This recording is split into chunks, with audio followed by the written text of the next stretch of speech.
আসসালামু আলাইকুম সুপ্রিয় দর্শক, আজ আমরা একজন পেশেন্টের রেসপন্স আমরা দেখব।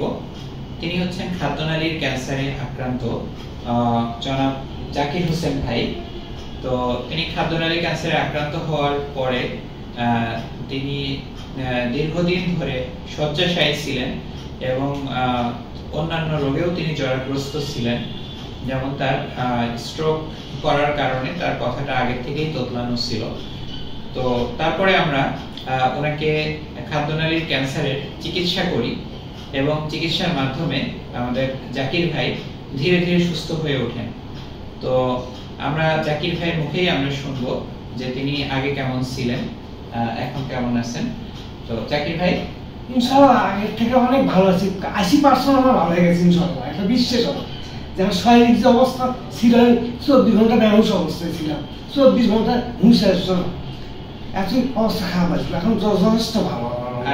আর কি অসুবিধা ছিল? খাওয়া দাওয়া খাইতে পারিনি 20-22 দিন, 20-22 দিন খাইতে পারিনি, চামচ দিয়ে খাওয়া দাওয়া করছি এবং কোনো রকম চলাফেরা করতে পারিনি। 22 দিন 1 মাসের মতো আমার ধরে ধরে হাঁটে লাগছে, ধরে ধরে হাঁটে লাগছে। আপনি কি ঢোক গেলতে পারতেন না? না, ঢুকি চিপতে পারি তো খাওয়াই পারছিল না, এইরকম করেছি। আচ্ছা আচ্ছা, ঢোকে চিপতে ওনার সমস্যা হতো, উনি ঢোক গেলে খেতে পারতেন না। তো এরপরে আপনি হচ্ছে চিকিৎসা নিয়ে এখন কেমন আছেন? আমার যথেষ্ট ভালো লাগছে। আচ্ছা আচ্ছা, বেশি খারাপ নেই, অনেক ভালো হয়ে গেছে ইনশাআল্লাহ। ওনার জিহ্বায় জড়তা আছে কারণ উনি একজন স্ট্রোক আক্রান্ত রোগী বটে। তো এখন অন্য সাধারণ রোগীদের ক্ষেত্রে, মানে যাদের নতুন করে খাদ্যনালীর ক্যান্সার বা ইসোফ্যাগাস ক্যান্সারে যারা আক্রান্ত হয়েছেন, তাদের প্রতি আপনার কি উপদেশ থাকবে? ইনশাআল্লাহ ওই ডাক্তারের কাছে আমার এই অবস্থা ভালো হয়ে গেছে, এই ক্যান্সার মোটামুটি ভালো করছে, একবারই না করলে চলে না, ভালোই হচ্ছে ইনশাআল্লাহ। আগে যখন আপনি অসুস্থ ছিলেন তখন আপনার চিকিৎসার ব্যাপারে আপনার আশেপাশের মানুষ কি আপনাকে নিরুৎসাহিত করছিল?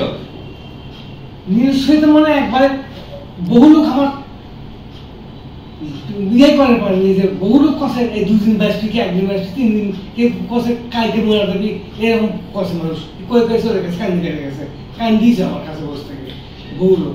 প্রিয় দর্শক, আমরা তার মুখে শুনলাম যে তাকে চিকিৎসার ব্যাপারে বিভিন্নভাবে নিরুৎসাহিত করা হয়েছে, কারণ যে সে বাঁচবে না, সে চিকিৎসা নিতে পারবে না, এরকম একটা ধারণা থেকে, যেটা আমাদের সমাজে খুবই প্রচলিত একটি ভুল ধারণা। তো এখন আমরা তার রেসপন্স দেখলাম এবং তার মুখ থেকে আমরা শুনলাম যে আপনারাও চিকিৎসা নেবেন এবং চিকিৎসা নিয়ে খাদ্যনালীর ক্যান্সার থেকে মুক্তি সম্ভব, খাদ্যনালীর ক্যান্সার থেকেও নিরাময় সম্ভব। তো সবাই ভালো থাকবেন, সবাইকে অনেক ধন্যবাদ। আসসালামু আলাইকুম।